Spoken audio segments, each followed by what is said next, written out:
So EHD is a blood-borne illness or disease that is essentially carried by a gnat, no-see-em, they're called a lot of times, but essentially it's a biting midge fly. And the main genus is Culicodes. So I'm going to go into that scientific stuff. It's Culicodes.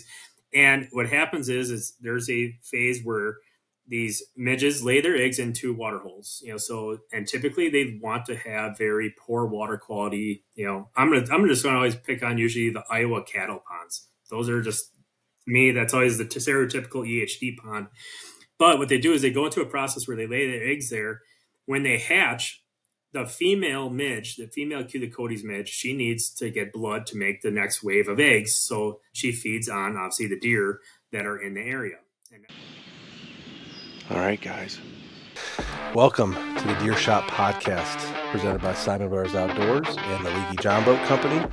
Your track job was the first fun track job. Oh, that was the best. That kind of I think part of my life was influenced by that night. Looking back on it, my biggest regret was opening day. I knew where he would be. I should have just done a simple hang and bang off the corner in that field, and he would have been toast. But I didn't. That was our first public land deer hunting trip, and it went extremely well. 5 years ago, we couldn't shoot a deer at 100 yards with a slug gun. Now you're shooting turkeys at 100 yards with a shotgun. It was a 90-yard shot pass through. And then you miss him 3 times with a rifle at 70 yards on video for the whole world to see. That's what Caleb did. This is the first buck I've shot in over 10 years. And, not to get too crazy emotional about it, but 10 years, no buck.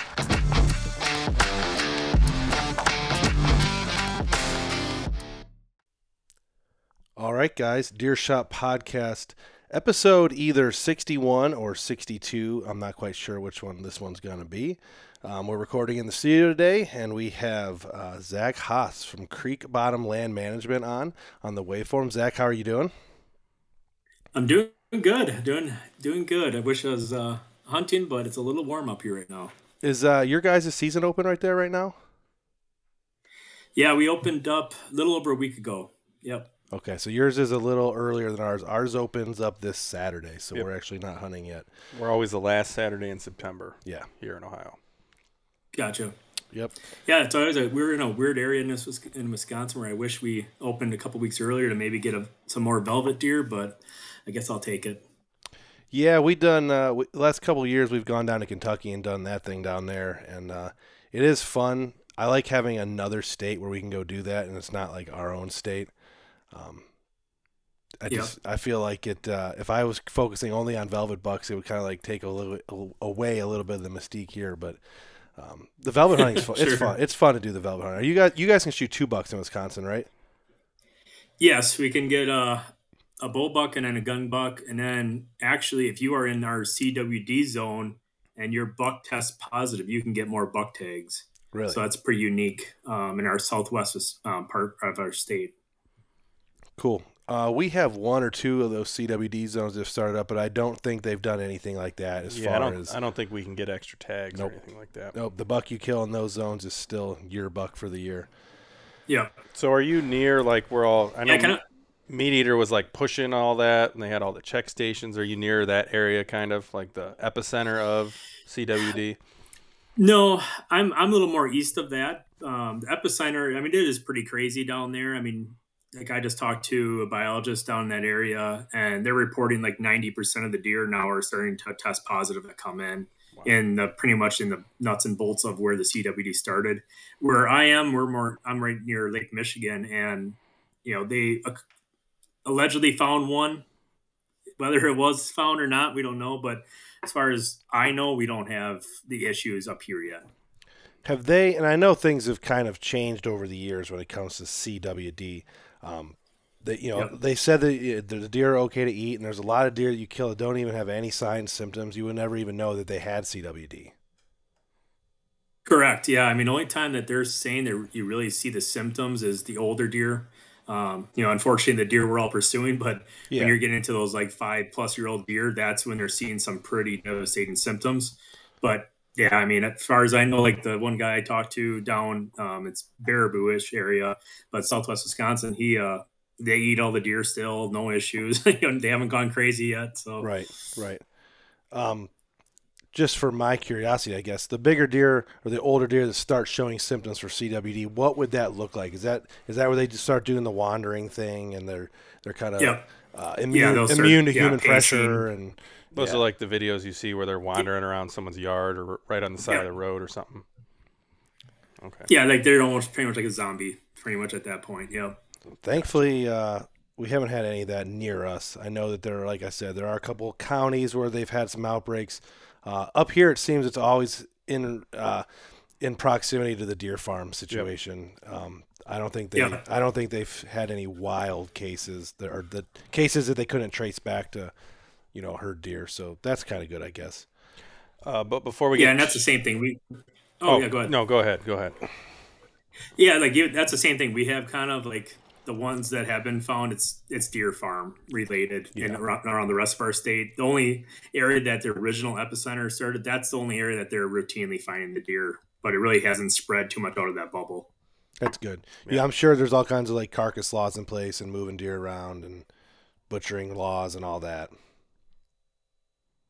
Yeah, we don't have too much actually in our state. It's kind of the Wild West when it comes to that stuff. Really? When it comes to transportation and butchering. Yeah, I mean, our butchers obviously have to be a little more, because they're just dealing with the carcass. But I mean, overall, yeah, it's not as like some other states I've gone through that have CBD. Like for instance, like Kentucky for a little bit there, you had to bring back the spinal cord and everything. But we don't have any of those laws, as far as I know, in place right now. See, in Ohio, it was about 5 or 6 years ago.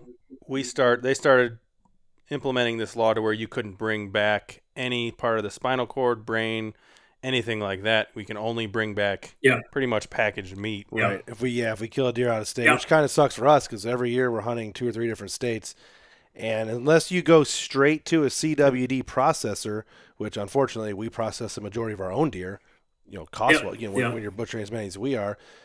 We weren't technically, you're not technically allowed to bring the carcass back to like our shop here and butcher our own deer. We had to leave anything with CNS, so brain, spinal cord, like you said, which really made it a pain. Quarter every deer out. Sorry, and if you shoot a deer and it's cold, there's that little bit where you kind of want to bring it back, show your buddies, your family, and stuff like that. So it kind of took that away from it too. We're all right. Here's the cooler. that's my animal. Well, 100%. We're a deer camp. We want to be at deer camp and enjoy deer camp. We want to have bucks on the pole or wherever they're at, not sit and spend an entire day butchering deer before we leave. And that's become a real pain. But when you're filming stuff like we are, and you got people listening to your podcast, you can't just forego the rules because you don't like them. It sets a real bad example, and the wrong person will see it, and then it goes downhill from 100%. And it led to us having to learn how to cape our own deer out and start that taxidermy process because we got to cape the whole face out. You can't just bring back the deer head like you did before. Yep. It's a real pain. Correct. So we actually brought you on here today to talk about and I was going to say give him a chance to introduce himself. I was going to. So we actually brought him on to talk about tangent. EHD, which is another disease related to deer, and we got off on the CWD thing. But before we go into EHD, I'll let you do your introduction, kind of let the audience know who you are. Sure. I know people that run around the food plot circle or some guys from Wisconsin are already going to know who you are. So, so my name's Zach Haas. So my background, actually, for the past about 20 years, I worked as an aquatic biologist, so managing ponds, lakes, rivers, reservoirs, roughly taking care of about probably 1,500 different water bodies across the state of Wisconsin. And that pretty much entailed anything from building ponds to stocking fish, aerators, phones, but also mainly it was a lot of nutrient reduction, dealing with planktonic algae, toxic algae blooms, harmful bacteria, beneficial bacteria. So that's kind of my basis. And then in the meantime, when I was doing all of that and having that career as a biologist, I started 10 years ago about now, Creek Bioland Management, where now I do the whole habitat restoration work, consultation work, food plot installs, you name it. And overall, it's been a really good niche just because I call myself the industry water nerd. When it comes down to it, water is my game, and that's my jam. So when I get to go on people's properties and really hone in on water, that's where the two kind of started meeting. And then eventually I left my career as an aquatic biologist and just went full-time, jumped both legs into my business, Creek Bottomland Management. And now I've been doing that and doing seminars, podcasts, and also selling a little bit of real estate as well. Cool. Awesome. Cool. So when you did that, you said you did all the pond management and stuff. Was that a state job, a government job? Okay. So you kind of saw into that side. It was a private. Yes. Yeah. So I worked at a private firm, but then we had to interact, almost on a daily basis with the Wisconsin Department of Natural Resources, Army Corps of Engineers, Department of Agriculture. So I got to see a lot of the behind the scenes of the regulation side and even a scientific side. There's some of the smartest people in water that I know are still my friends and colleagues that I got to see that side and then work with all the way through that regulation, all the way into the private landowners' properties. So, anything from deer ponds, your little 10 by 10s, 15 by 15s, all the way up to 1,500 acre lakes. Yeah. So, you pretty much name it, I've seen it when it comes to water. We were actually just talking about something that pertains to that today. One of our buddies is what would you say? They own a construction company. Yeah. So he's doing a lot of work for the DNR right now, and they're actually setting up a Asian carp barrier, I guess it is. Yeah, so I think it's kind of like an aquifer barrier. Basically, we live on the Continental Divide in Ohio, so anything from the south, is the Ohio River watershed, which is the Mississippi watershed, and the Asian carp are working their way up, and they want to stop it from getting into the Lake Erie watershed, which is runs literally right through where we're at right now. So they're going through the park districts and the ODNR. They're going through and basically, like you said, putting in flood barriers because those bodies of waters are starting to flood, and that's a separate conversation, which you probably know a lot about because of no-till farming and all the stuff that's happening there. And these, what did he call it? The 100-year rain events that happen now 4 times a year that used to never happen. So stuff like that is contributing to flooding, which is contributing to bodies of water touching each other that used to never touch each other. Yeah. So basically a river that flows in the Ohio River during a flood is getting connected to a river that flows into Lake Erie, and they're afraid that the Asian carp is going to make that. So I don't know. Are they putting a dirt wall, or what are they putting in? I'm assuming they're just going to put basically like a levee. I would assume, But yeah, and we kind of have the same situation just on the southern side of our state. Right by Chicago too. Same thing with Chicago River goes into Lake Michigan. We have a bunch of electoral barriers. They tried some chemical treatments. They're trying the same thing up here, trying to keep them out of Lake Michigan. And as far as I know, only one time now they found actual DNA of an Asian carp in Lake Michigan, but they have never found an actual fish. Yeah, and it's, I don't honestly know a lot about Lake Michigan, but I'm assuming it's very similar to Lake Erie. The walleye fishery and just what it is culturally for this area is one of the best in the world. And it's a huge, huge deal. And if that gets disrupted because of the Asian carp, it's bad news. And I don't believe there's any in Lake Erie yet. I know when we were kids, the big thing was the gobies and the zebra mussels.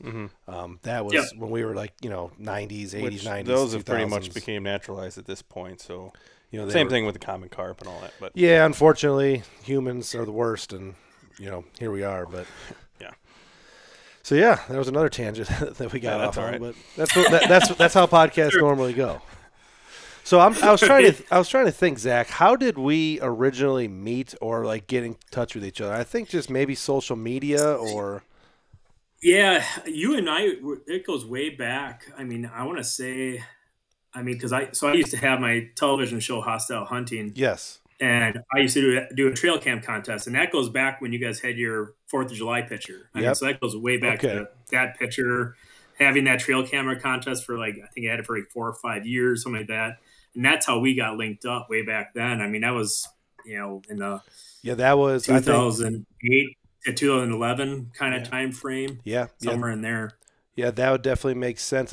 Definitely, it's all flooding back to me. You're definitely one of the bowhunting.com, hunting net guys. That group of people that all were conversing prior to Facebook, basically, is what it was. And I kind of, honestly, I miss those. I miss those days. I kind of wish we still had those places to go talk hunting like that. That wasn't Facebook, but correct. The forums have. They're not all dead, but the forums have started to kind of nosedive. So before we get too much into the topic, do you have any kind of social media presence now where people can look you up if they're listening to this? Yeah, I'm pretty much on every major one, I guess you could say. I'm on Facebook, Instagram, TikTok. I don't do anything with X or anything that way, but no, I try to put as much educational kind of stuff on there as I can, especially like in my Instagram, my TikTok, and just to try to inform people about how to improve things for deer habitat, things of that nature, especially with my business now. But trying to give everyone that biology aspect, and I think that's what we're missing in this industry is there's not a lot of science anymore. As much of like I came from the school of hard knocks, and whereas I come from actual school, and then I meshed it with my whitetail craziness, and but no. So I'm active on Facebook, Instagram, and TikTok quite regularly. Perfect. I would agree with that. I think there's a big fad. Well, I don't think I know. I know there's this big fad right now of self-created hunters learning as they go, figuring out public land. Everything that goes along with that, and some of those, a lot of people now push science to the side per se because they don't think it applies to their unique situation. Especially. A big one is the Mississippi, the deer lab down at, I think it's Mississippi State, right? The big MSU deer lab. Yeah, MSU. Yeah, they're pretty much the experts or the forefront of studies, but a lot of people, especially in our area, instantly dismiss them. Say, it's southern Mississippi deer, doesn't mean anything for us. They're not the same. It's not the same habitat. It means nothing. And I don't like that.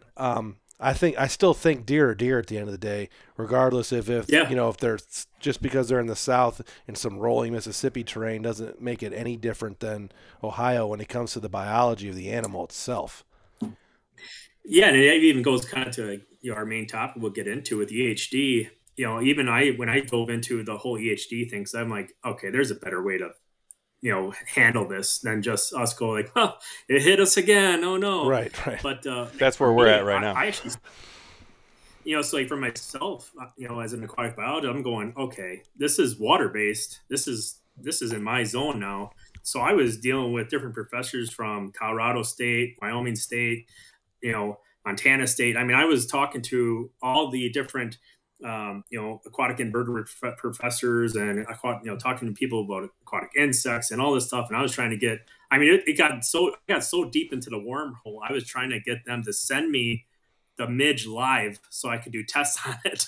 Wow. But I wasn't successful in getting anything live. But with that said, that's how I dove into that, because that's where EHD is they're abbreviating the name, but it's blue tongue. We've heard of blue tongue forever. Yeah. So I dove into the states that had the issues with blue tongue, which are the western states. So to me, like even MSU, they're Mississippi, but we have a lot to learn about their deer herds that we can maybe push to our northern deer herds that don't have all these antibodies and stuff like that to fight the EHD midge and stuff that way. So to dismiss any science to me is foolish.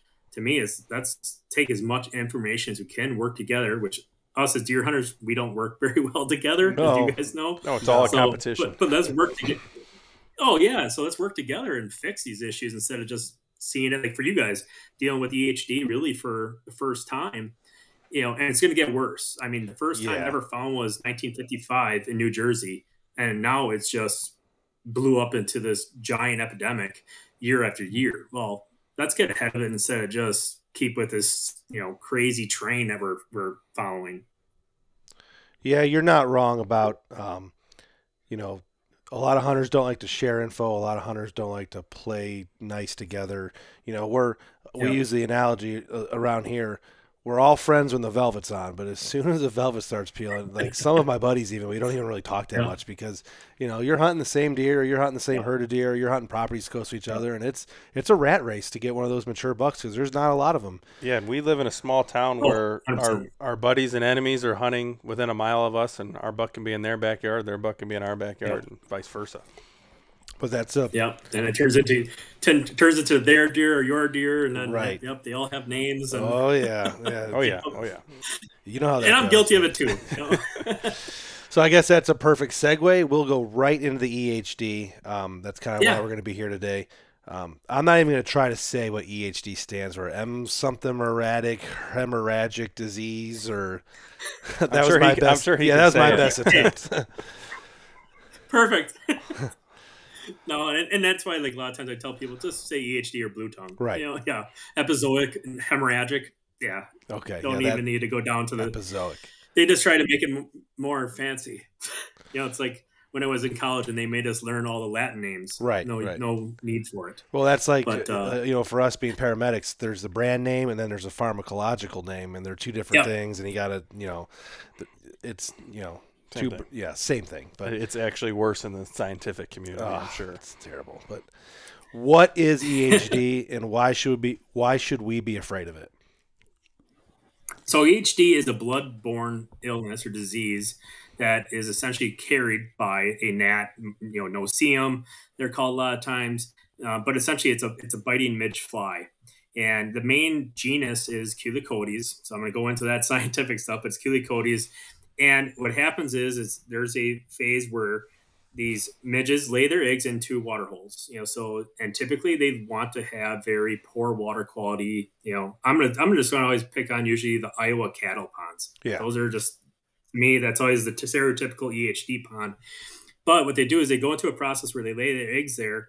When they hatch, the female midge, the female Culicodes midge, she needs to get blood to make the next wave of eggs. So she feeds on, obviously, the deer that are in the area. And that's where they transmit the disease, because the disease itself, when it gets out, it doesn't last long really in the wild. We talk about CWD, they talk about the proteins and stuff like that way lasting a long time. Yep. EHD doesn't have that. It doesn't last great outside of the host. So it goes from the midge to the deer, and then it starts that cycle over and over again, because then the midge goes back to the pond, lays its new set of eggs. Mm-hmm. And until we get a cold, hard killing frost, that's what will finally wipe these away. So typically when we have a lot of water, stable water, not drought conditions, like I know you guys are going through a crazy 100-year drought right now. Yeah, I mean, like I said, we were going to talk about water holes originally, but we're in this crazy drought, and EHD became more of a pressing matter, and it's more interesting to talk about right now, actually. So and honestly, and that's why you guys are seeing it, because you're in this crazy, once 100 year, we'll see on that. But we're going through the same thing in southern Wisconsin, and actually, I would say our whole state, we're going through crazy droughts. But now the states that typically see it, like Iowa, Kansas, and stuff that way, they've actually had a little wetter year than normal.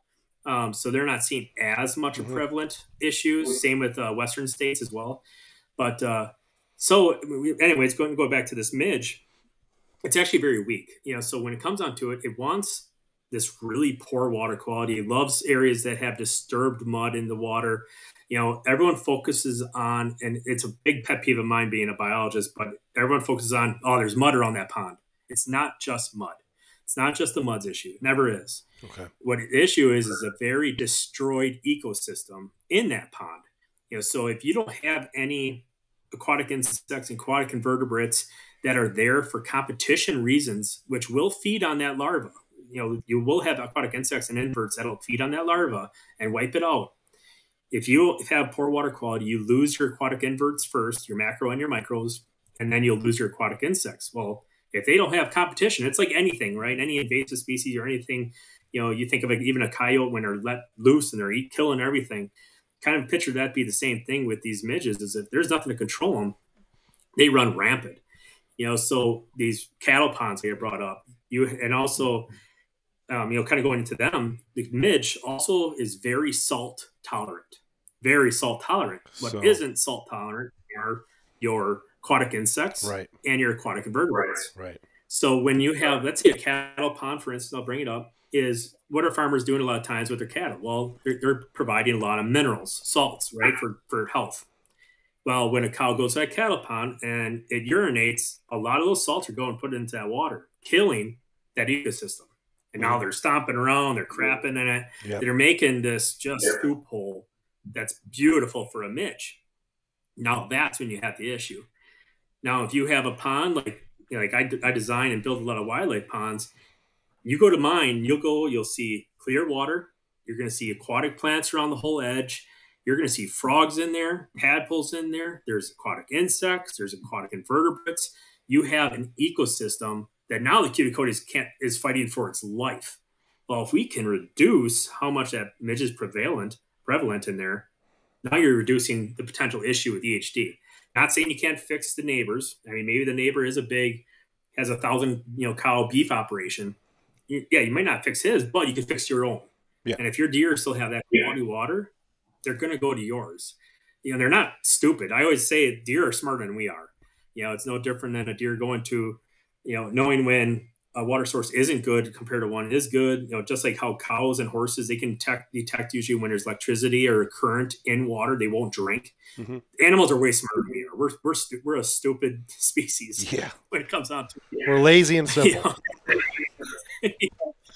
So yeah, I mean, so in the midge, it wasn't around forever. Like I brought up a little bit ago, 1955 was the very first recorded case, and as in New Jersey. Eventually, started spreading. You got in the 60s, started getting a little worse. The 70s, suddenly we started seeing like the Dakotas, and we started seeing Kansas, Wyoming starting to have issues, and then it got into one of the worst years I remember. And actually, I had a lease down in Missouri. It was 2012. They just around the area I leased in northwestern Missouri, they anticipated 80% of the deer herd was wiped out by EHD. Wow. So here I was like pumped. I had monster deer on camera. I'm like, this is the best lease in the world. And then they disappeared because they were all rotting in a ditch somewhere. I remember Midwest Whitetail, Bill Winke had a lot of problems that year. I remember watching the show, and they talked about it a lot, about his farm was getting decimated. Yeah, and just not that long before that, 2007, they recorded about 65,000 whitetails, 65,000 plus, died from EHD in 2007. And then 2012 came and hammer timed them again. So we were losing all these deer. I mean, and not just deer. Like obviously we're whitetail deer enthusiasts, right? But you're talking mule deer, you're talking pronghorns, bighorn sheep. I mean, it goes way beyond even our aspect of deer hunting. So, when you start seeing it, and that's why like the Western states are trying to do so much to improve reservoirs and all this stuff. Whereas us, what do? We just like, oh, then just put a tub in. Not saying it's a bad thing. I'm not going to fully knock a tub. When you get something that has that quality water, like a big, nice clear pond, you're not going to get the midge issues. Now, I shouldn't say you can't or you won't, but you greatly reduce that possibility to have the midge. And from there, if you can keep that cycle going and having that really nice water source, because they're not prevalent until later in the summer up to early fall. That's when that midge thrives. It's not early in the year. And just go figure, when did we have our big midge outbreak? Was because of this drought started in June, July. And it was perfect timing for them just to run rampant. Yeah. It's weird how I guess there's a perfect correlation between the big cattle states, places where there's free roaming cattle and they're creating their own water, and your Missouris, your South Dakotas.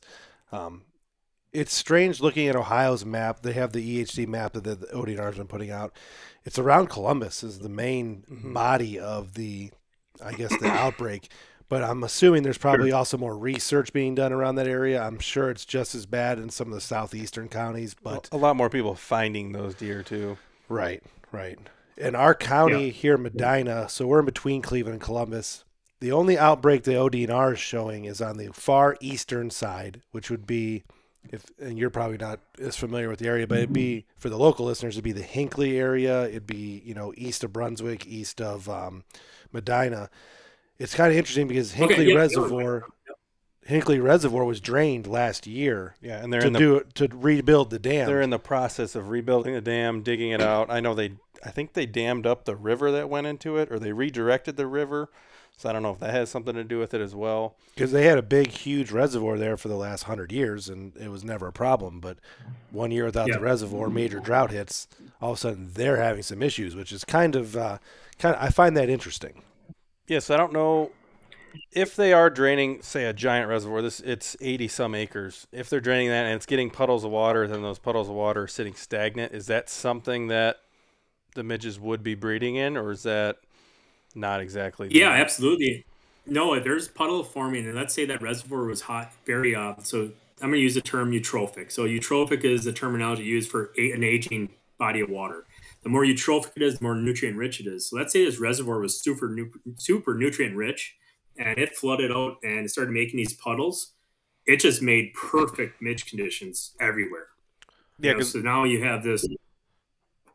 Because what they did was they took the dam out, and then there was a bunch of small standing water where the reservoir used to be. So now there's little ponds sitting super stagnant, and they've been sitting there all summer since they've been doing this It project. turned into a huge grassland too. Yeah.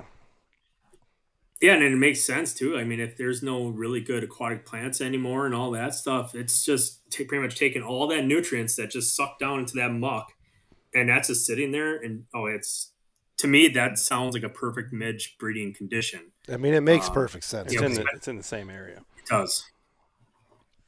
So if you had a property, obviously you've already kind of touched all the topics that I wanted to talk about because you were so thorough with your explanation there. But if you had your own property, obviously it doesn't actually have to correlate with water depth, but you want the biggest, cleanest water source available. If you're going to build one of these ponds for the wildlife, obviously you made your tongue-in-cheek, the trough. I'm not a big fan of the trough either because I think they look ugly, just a blue half barrel in the woods, half buried. But not everyone obviously has access to tractors and scrapers and bobcats and bulldozers, so it's hard for them to put in professional ponds. But obviously depth and, like you said, just all-around ecosystem is the most important part. The sunlight, direct sunlight, or being in the leaf decay, canopy, does that have any correlation with it at all? Yeah, the sunlight, the warming of the water will accelerate essentially harmful growth. Let's say if you have algae growth and all that stuff, it's going to accelerate all that growth, so it can make it worse. And the hotter conditions get, you can start losing some good aquatic inverts. One simple trick, and some people laugh at me for doing this, but one simple trick you can actually do to cut down on UV rays and heating of ponds is actually pond dye. So like for me, I have all these golf course looking ponds, but do the deer give a crap? No, they don't. They don't care that my ponds are blue. But now I can cut down on UV rays. I can cut and actually shade that water to protect it a little bit. So that's one easy, cheap trick that I do on all my ponds. Like I even had a couple friends in Iowa that they had the galvanized cow troughs, and they put them in there to reduce algae growth. So that's something that definitely helps. But yeah, I mean, to me, like I love to have water sources in the woods or up high, places where there isn't water. Obviously, that's a key word to put water. Now, granted, I have some that are in naturally wet areas that I've dug out. Didn't have to line them or nothing.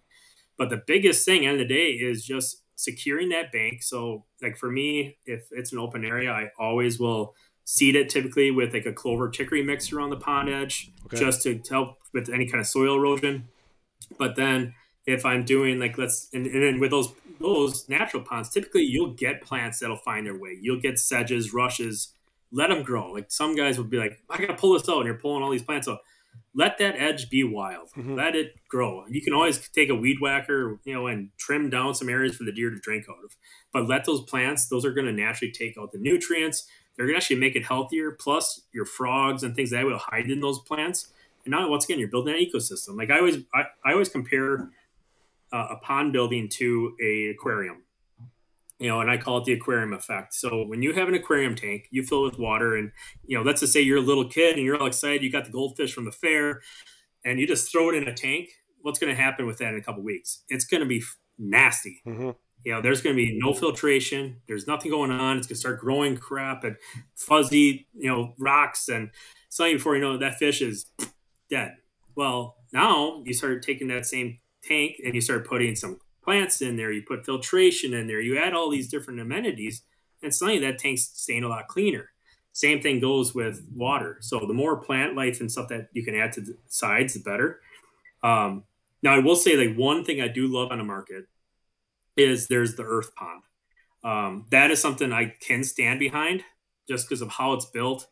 I know like they have their whole thing like, do you like it because they build the dirt into the fiberglass and all this? It may be true, may not be true.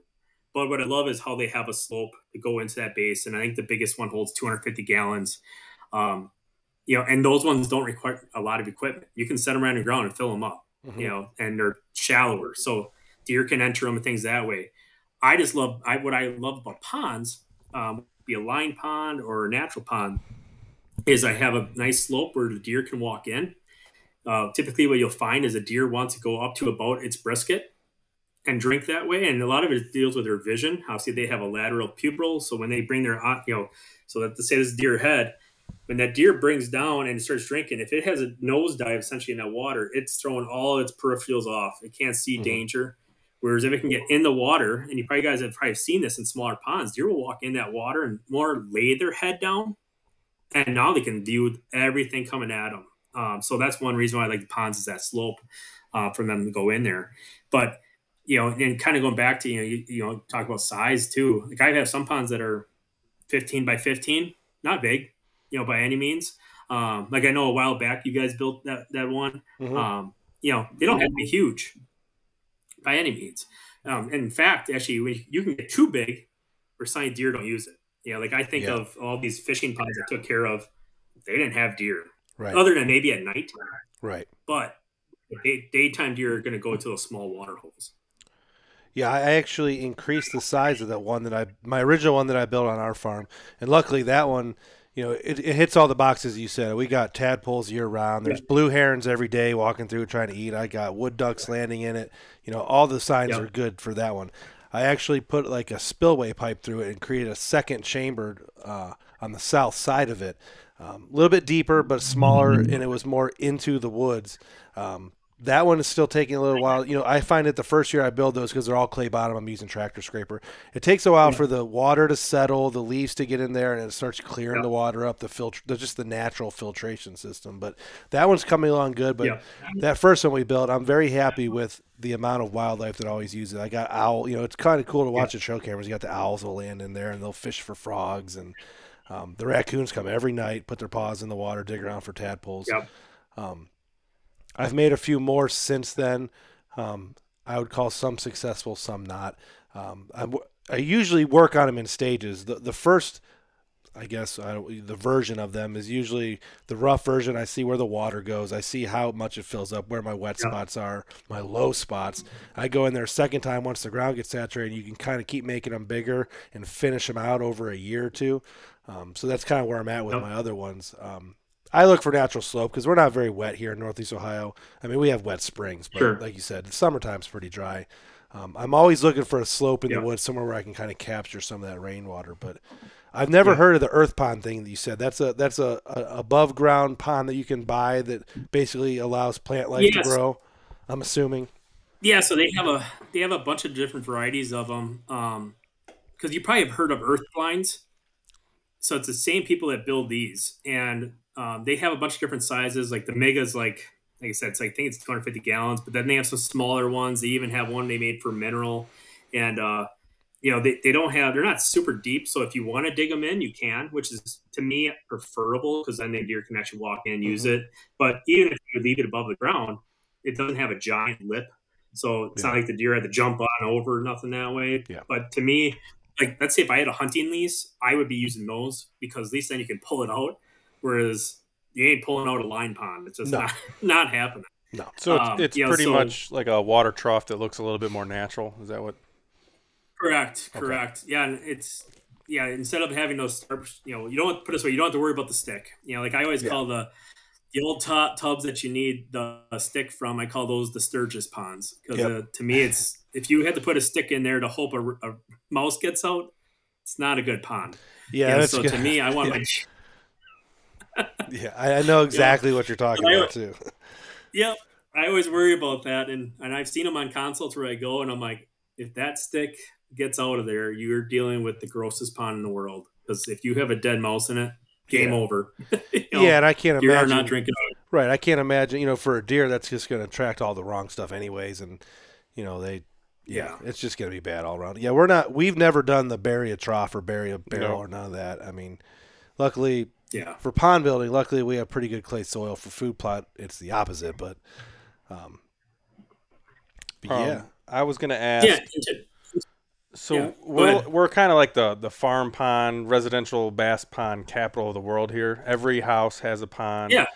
How does that affect the deer? Do they prefer those as a water source? Do they not prefer those? What kind of chemicals are safe? Which ones aren't? Can you want to just say a little bit about that if you can? Sure. Yeah. So typically, I mean, when you talk about your residential fishing pond, typically the deer aren't essentially using them much, especially like if you guys are like us. I mean, where someone has a backyard pond. Yeah, they might once in a while see a deer visit it or something that way. It might be a doe and a fawn, but you're not going to have that constant traffic like you will these ones in the woods up on a hill, things of that nature. the bigger they are, the more they can, to me, I always relate pond size to like fields, right? So when you're doing a food plot, you don't want that giant 5 acre food plot because the buck doesn't care he can sit on the edge, see the whole thing. But what's the other thing is they always think of predators, right? So they're always thinking, well, if I can see all this, well, a coyote or, a human can see me too. So to me, typically those backyard ponds, those fishing ponds typically aren't used very often.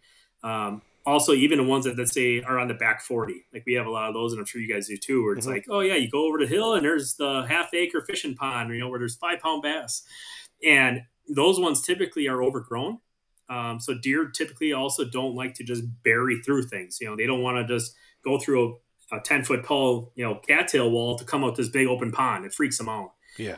So what I've done is like I have one client in southern Wisconsin. He has about a 3-acre bass fishing pond. And in one area, this is all surrounded by a bunch of invasive species, shrubs, has some dogwood and things that way around the edge where the deer aren't using. So what we did is we actually cleared just a small little area near his stand, and we put essentially a beach in. But it's just one small entry spot where deer can use. It's one opening. They feel safe because they can dive back and cover. So that's like one thing that can definitely help. So those ponds aren't usually, I would say, the preferred one. You start getting over probably a 30 by 30, 40 by 40 pond. It's, just think every time it's going to get less used, the bigger and bigger it goes.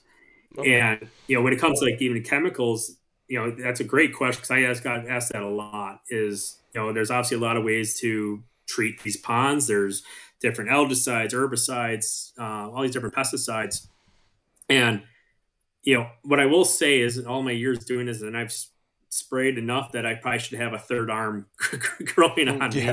But with that said, these are products that are natural environments. So like chelated copper. Copper is one of the most common elements in the world. So when it comes down to it, you're spraying with copper, it breaks down. It has a very short lifespan. It usually evaporates into the wild, into the sediments, things that way. Doesn't harm stuff. It's more so the misuse than anything. A lot of people overuse pesticides, and that's what leads to issues. And honestly, your mammals are going to be the first ones to tell you that something's wrong. They're going to know if you over-treated something, and plus you're going to see all your fish belly up. Yeah. But that's why even when I did pond lake management, we did a lot of proactives. So there's a lot of beneficial bacteria you can use. There's enzymes. There's different phosphate reduction products. There's pond colorants. So to me, I always try to push people to do a lot more of that the green science, just because it's healthier for everything. And that's what I even do with these wildlife ponds, these small ponds, is they make water soluble bacteria pouches, and you can buy them online. And it's literally a 1/4-pound pouch where if you drive around a 4-wheeler one day, you can toss a pouch in each pond. And that's all that's doing is adding beneficial bacteria to compete with harmful bacteria, keep numbers down like E. coli and fecal coliform, it'll keep them down. And now you're improving that ecosystem again just to help. And the same thing can be done with these cattle ponds. You could be doing these proactive products and helping them. But then there's phosphorus reducers, and that's the main cause of eutrophication is phosphorus. But you can take phosphorus out of the system. You can bind to it. And that's why I love plants too, because plants are naturally doing that. But I'd say the biggest thing when it comes down to like products to use, read the label and talk to a specialist like myself, for instance. I mean, there's a lot of bad pesticides out there. There's a lot of good ones. There's some stuff I used where I had to be full respirator up and make sure that, I looked like, if you see me, like, oh God, this guy's poisoning the water. That's what it looked like. Right. So there's some high end stuff like that, but when used right, small amounts, it can be a very beneficial thing. So I don't know if I answered your question. I know I went a little bit on a tangent there, but no. Yeah, I was just curious because there's a lot of people that put a lot of chemicals into their ponds, and I was just seeing if it was going to be detrimental to the deer or not. But it doesn't really seem that way. Like we have a 1-acre farm pond here, and it's back towards our woods, and we know the deer use it a little bit, not a lot. But we basically just dye it, and then we'll put copper sulfate in it twice a year, I think, something like that, and it keeps it under control. Yeah, so I will say, so like, and I'm glad you bring up copper sulfate. So that's actually, so like in our state, Wisconsin, as a commercial applicator, we could not actually apply that to any water body in our state. Copper sulfate itself is actually a bacterial side. So if you think let's say like a deer pond, you want to treat algae, right? I wouldn't ever throw copper sulfate in one because you just killed all the good bacteria in that pond. So like, for instance, like I know of a lot of campgrounds and stuff that way that, and people with ponds that'll throw copper sulfate when they have leeches, when they have bug issues, because the copper sulfate originally what it was designed for was actually treating cow and hog feed to kill all the and in the tanks. So what happened is they threw all these tanks in essentially the hoof wash. They walked their cows or horses, hogs, sheep through that to kill all the bacteria and stuff on the hooves to make sure they wouldn't have hoof rot. So they would walk through this, and then Farmer Joe goes, "Well, look at that! It also killed my algae." So what does Farmer Joe do? He took that bucket and started throwing it in his pond. So that's one thing I would. Usually there's copper sulfate, and then there's like no more copper sulfate. Got it. So, and honestly though, it's one of those things. There's a lot of poor education on there with that topic of ponds and pond treatments. I've just been blessed to be able to talk to some of the guys that have created some of these products, and really find out their makeup of these and find out which ones are good. So like there's chelated coppers, which are better for the environment. And that's something that, I mean, and you guys probably have maybe seen me and I don't know for you, Isaac, but I know Caleb probably has, but anywhere when I can, I always try to put my advice into what products to use just because I did it for 20 years. Right. Yeah. You have that huge you name the wealth product. of knowledge.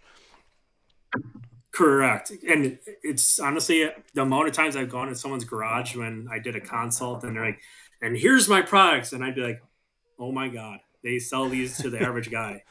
Yeah, because you Google algae control for a pond, and copper sulfate's the first thing that comes up. So that's what you get on Amazon and you order. Yep, and it's still the most common product used for treatments. I actually know of there's a major company in your guys' state. There's a couple of like bigger pond companies still that's their main product to use. Like, I won't use their names, but there's the one entity there has multiple branches, and that's literally they get things out by totes of copper sulfate coming into that building. And you always can tell a copper sulfate pond because you'll see a blue residue come out. The pond will turn like nuclear blue for a little bit, and then it'll fade away. So yeah, I mean, but like I said, no harm, no foul, because no one knows any better, really. And to me, it's like the deer world too. There's so many crappy products, and unless you've tried them or you have experience with them, you don't know. None of us know the answer to it. So, like I think of always the product rub slime. Like when that was out there, when grab this rub slime, rub it on a tree, and you're gonna have bucks rub it. I tried that once when I was you don't know younger. any better.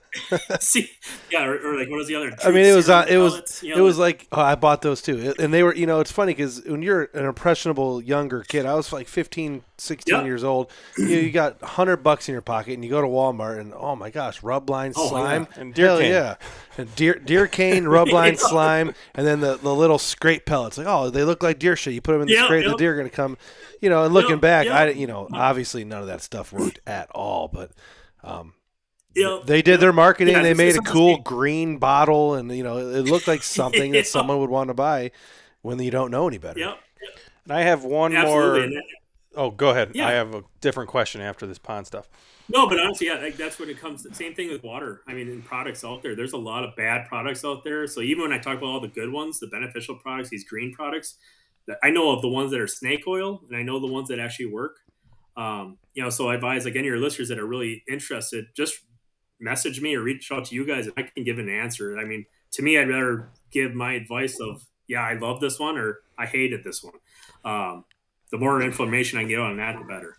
Well, I'm glad that we learned about copper sulfate because we have put a lot of that in our one farm pond. Yeah, because we are definitely guilty of just doing whatever Google says and not doing our actual research like we should. It's interesting. You brought up the beach story. We have another farm pond on the farm. An abandoned farm pond. It's more of an abandoned farm pond. It's farther away. It's probably about half a mile from the other one. It's surrounded by cornfields. And over time, the cattails grew up on the side, so obviously there wasn't any good access. But from when we were kids, there was a sand beach in front of this old pavilion.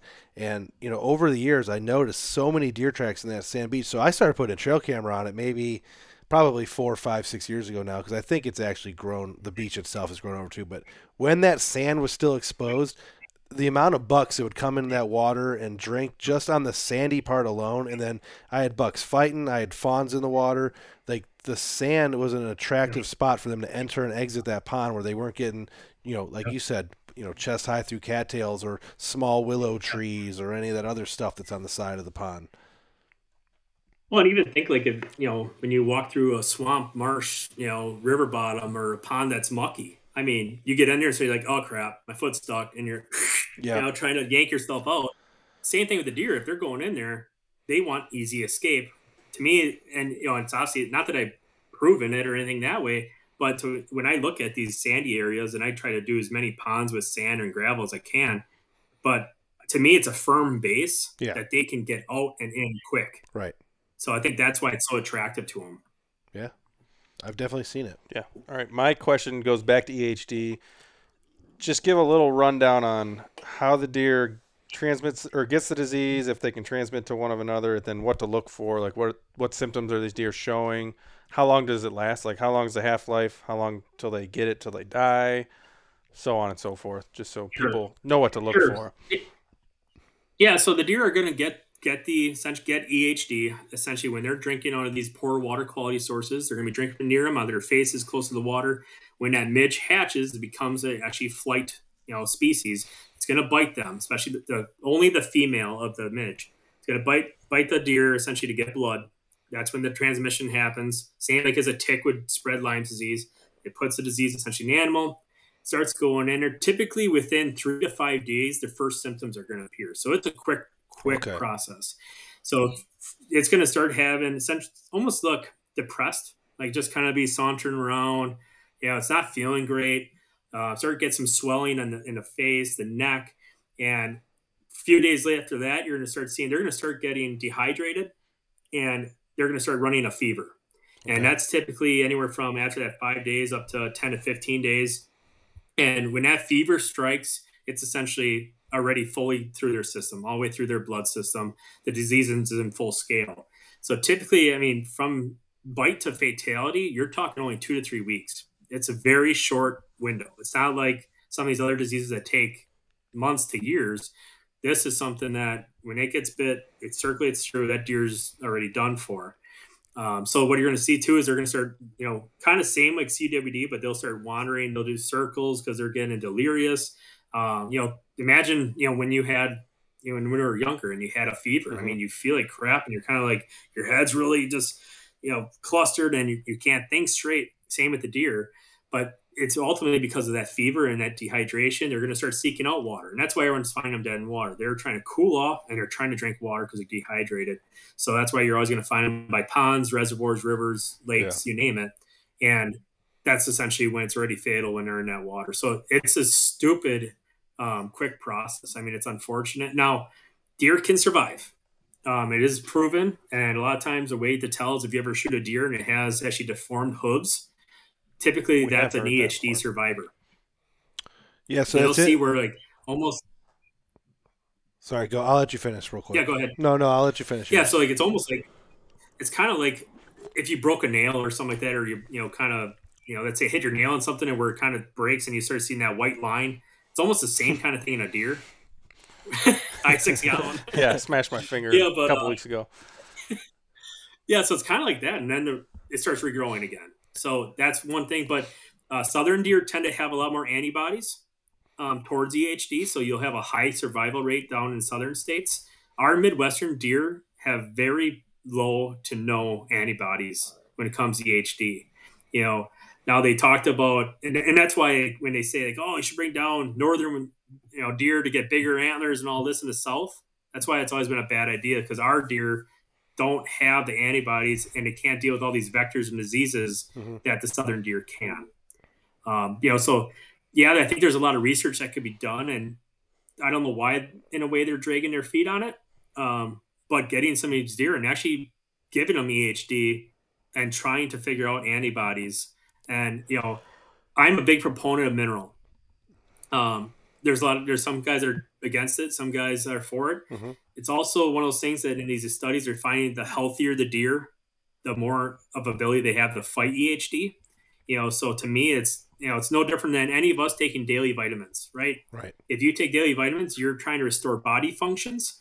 and it's no different than giving salt for you guys will understand this, but like the, sodium potassium interchange and all these different things, when you get down into that, you're giving these deer every tool they have in their cabinet. Now, like us, we can't use any mineral. I think there might be a couple counties left, but we can't use any mineral at all here. State of Missouri, you can use mineral all year until deer season. Iowa, I think, has the same thing, whereas once deer season, you got to dig out your mineral. But to me, if you're in a state to actually use it, there are some good companies out there that make a pretty good mineral to give those macro and microvitamins, but give them the tools. So they have proven that the healthier the deer, the more of a chance for survival. Just unfortunately, our deer in northern part of the continental U.S. just don't have the antibody build up yet. That's going to be needed. And I think we'll start seeing that come full term. It's no different than all these other diseases we've had in the human cycle. But I think you'll see that we're going to start having fawns eventually here that might start showing those antibodies naturally, and maybe just Mother Nature herself might help us a little bit. Now, is there any deer-to-deer transmission or anything like that, or does it only come from that midge from that affected water source? There is no deer-to-deer transmission at all. So not like CWD where they can lick on the same pot. We're not going to get into that side of the story, but that said, with EHD, they can't go out lick the same branch. You're not going to transmit it to each other. It is a blood-borne disease. The only way they do it is if they both cut their tongues and then they made out with each other. But and do any other animals? It's always going to be the. Is there any other animals that get it, or cows? Yeah, so cows and sheep can be a host. So that's another thing too. So like Caleb, I know you brought up earlier, but like when you talk about these livestock states, cows can be a host, but do not die from it. So now we're going to have all these big, and I'm obviously pro farmer, but you're going to have all these beef farmers and everything that way that are near our deer herds. And that's just, the fact of life.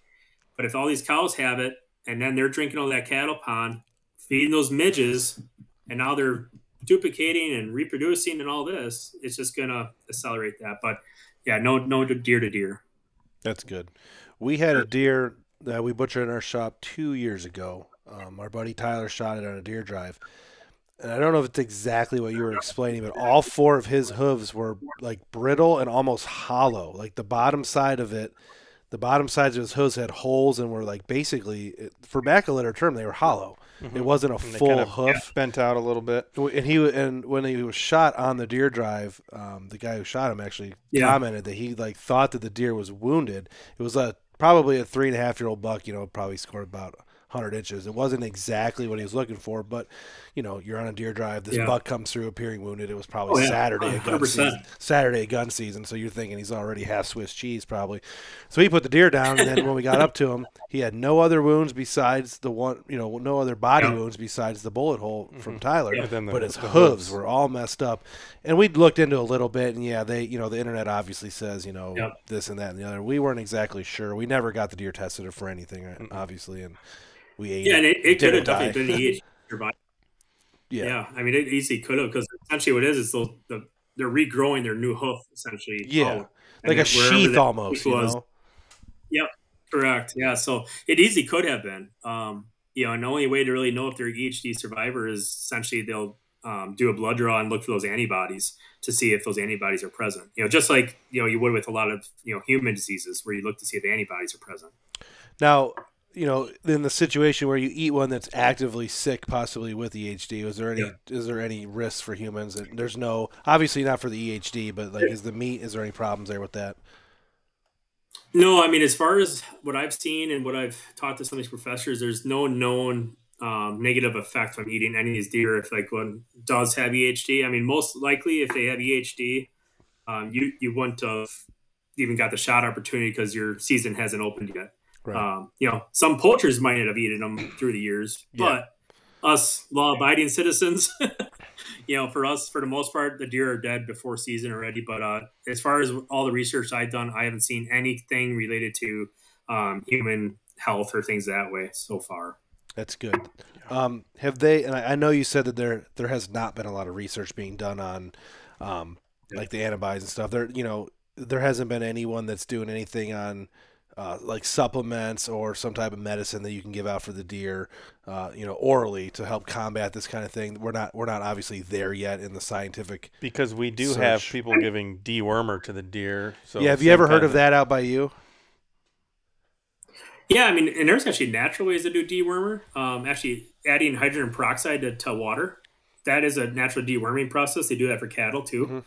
Chicory is a natural dewormer. Yeah, well, That's we got good. that That's, handled. I plant chicory everywhere. Yeah, we got chicory all over the place. Yeah, so you're already deworming your deer. So, yeah, I mean, just that to me, that's another tool in your cabinet to help their health, right? They're gonna Right. Every wild animal pretty much has a worm. Yeah, I probably got it's inevitable. Yeah, right. But no, I know there is a few companies out there that are working on some supplements. Okay. It's just they're kind of teetering with that, because if you say it treats a disease, now it gets into a regulation. Yeah, it's world. regulated. So I think they're kind of It's just like the tiptoeing supplement around world. it, like correct. And I know of two bigger name mineral companies, supplement companies that are working on something. I know one of the basis of it and one of the things that's helping with it. Just a matter of if they release it to the public, just like even with the midge, for instance, like I know of a potential fix for these ponds and a possible treatment, but it also comes into a form of a larvicide. Yeah. Well, depending on state regulation, like our state, you wouldn't be able to apply it to a deer pond because you would need to have it's called an NR 107. It's a treatment permit. You would need to have an applicator license, which is Right. BS in my opinion a little bit when you have these little ponds, but if you can make it better. So I've been talking to some of my bacteria and enzyme reps, and there's products for it. But once again, there's that hurdle of regulation that's stopping, the improvement.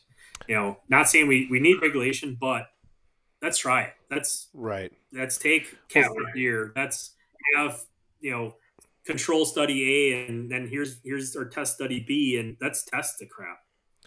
Yeah, I mean, when you're talking about, 65,000 deer getting killed or 1% of all deer getting killed in certain states, I mean, that's alarming numbers, and something needs to be done about that. Yeah. I mean. Correct. And that's just EHD. That's not taking effect what our fawn recruitment's like. That's not taking into what coyotes are doing, or other diseases, or car collisions. Right. So add this one to that basket, and our carrying capacity is looking worse and worse. It's interesting because we, right here where we're sitting, our deer population is pretty good. Our deer per square mile. No one's hurting to see deer when they're out hunting, but there are places that aren't far from here. There are guys that are like, man, it is a true struggle just to see deer on a nightly basis from the stand.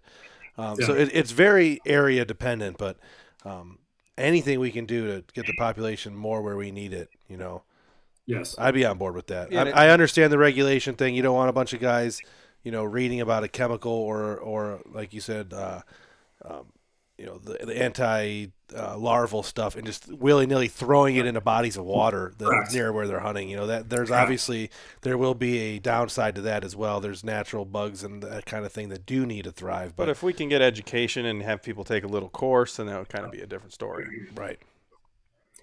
Yeah, and that's like even like and I know I shared it with you, Caleb, too. But like I wrote that article.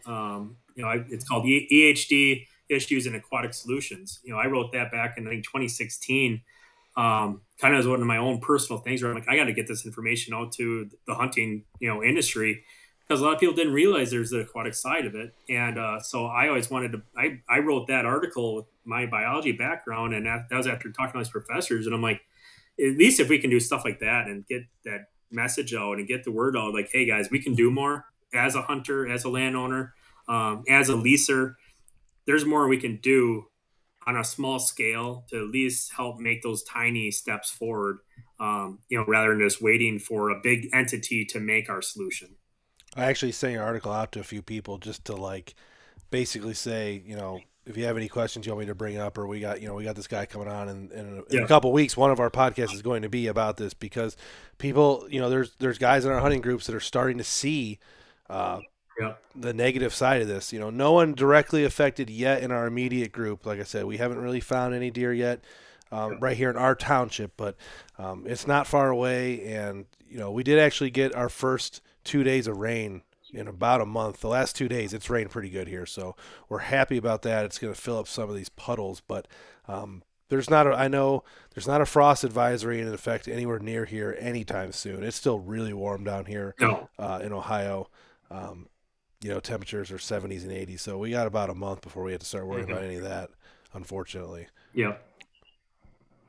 Yeah, and I'd say in the meantime, for anyone out there, it's not too late to put in good water, quality water. I mean, I just actually took one of my ponds out that was destroyed by, I don't know if you guys had the monsoon rains this spring. I mean, we just kept getting rain after rain after rain. And it destroyed some of my wildlife ponds, filled them in with just soil erosion issues and things that way. But I just redid one of my ponds this last week. And I already had brand new deer coming into that thing as soon as that pond filled up. So to me, get out there and put in those water quality, those high water quality sources, because especially since you guys are, we're all in that EHD bubble right now. Mm-hmm. At least get them some water that is clean and clear. Yep. And I don't care how you get it to them, whether it is a tub for now, just because, hey, that's all you could find, or a koi pond off Amazon, or maybe you can get some liner or billboard material, whatever it might be. But at least get them some quality water, because you might draw them away from that one that has the midges. And now you just built a pond or water source that maybe you can help reduce it a little bit. Yeah. I mean, that's good advice. Yeah. I know a lot of, this, because of like kind of what he touched upon, Isaac did earlier, our area of Northeast Ohio has so many ponds, creeks and stuff that there's not a lot of land managers here that are really thinking about water as an attraction for deer. But man, when I put those fresh water holes in, get the first good rain, especially the ones that are, I would call them deep woods ones, flat woods, away from any actual water. You put those new watering holes in with a video trail camera on them. It's incredible. Oh, the does and fawns are almost there instantly, and they run around and they play in it and they jump around in it for hours and hours and hours during the day. They're bedding close by because they're there at 10, they're there at noon, they're there at 1, they hit it at 6, and then they're gone for the night. I actually don't get a lot of nighttime pond activity on those ones, those deep woods ones. Those are daytime hubs. They're almost, we call them like guaranteed doe spots, because the does are going to be there in daylight during hunting season. And then the bucks start using them later. I had a fresh one this year. I went probably about 2 months without a single buck visiting this water hole. Daily does, 2 owls that were there, once or twice a week, the raccoons. But then in the last month, I've started having the bucks come by, and they're definitely hitting it a lot more now that the velvet's shedding off. And then, come November when they're doing their rounds, if I have standing water that's not frozen over, they'll stop by for sure, 100%. Oh yeah, they always do. Yeah, no, to me, water is more powerful than the best looking food plot in the world.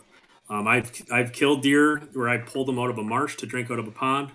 I have a client not far from my home here that I built 2 ponds on the edge of one of our largest marshes in our state, and his deer come out of that marsh to drink out of his little wildlife ponds.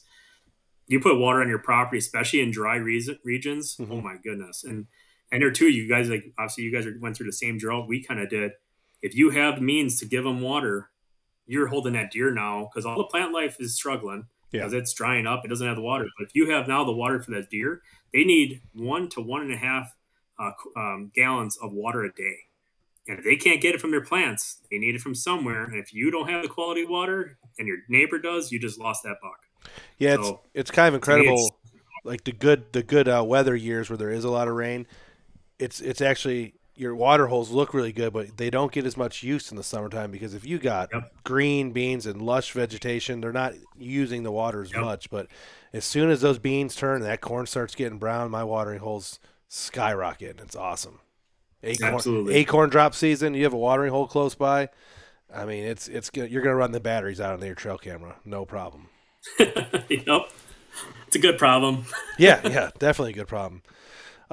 Well, we've been on almost an hour. I think we've actually recorded a little bit over an hour now, Zach. So I don't plan on keeping you all night. I enjoyed the conversation. I learned a lot. A lot of times our podcast will go off on tangents, or we'll start talking about old stories or something fun. But every once in a while, I feel it's important to come back to science and what needs to happen with the community and deer, and recent topics that matter for everyone. And this EHD situation, it'd be fun to talk CAWD sometime, but we'll save that for another day to get real deep into that one.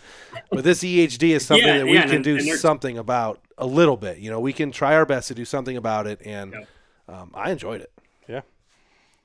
Yeah, and in future podcasts, like there's so much more about the pond stuff, as you guys know too. I mean, I would love to come on again and talk about pond placement, where to place them, why to place them, how to actually build a line pond. I mean, there's so much more just of that. But yeah, we're in the heat of the EHD bubble right now, and it's definitely a good topic to bring up. Yeah, and it's sad, but it's scary for us. And it's the information that just needs to get out there. But yeah, I would love to talk like property setup and go down that tangent sometime. But it's just not quite time for that. But one day I'll get you on it. We'll talk for 5 hours about setups and food plots and all that stuff. But I very much enjoyed having you on, buddy. Absolutely. Nope. We finally made it to happen, and it was perfect timing for it. Yeah, scheduling. We schedule 52 of these a year, and it's tough to get everything coordinated. Actually, Isaac's fiance is in the house right now watching my daughter, so that because my wife's at work and I had to come over here, and it's the way it's got to be, and we love doing it, and we'll definitely have you on again for sure. Awesome, appreciate it, guys. Yeah, and go Packers. Yeah. All righty, thank you. This is Deer Shot Podcast episode 61 or 62, and we are out.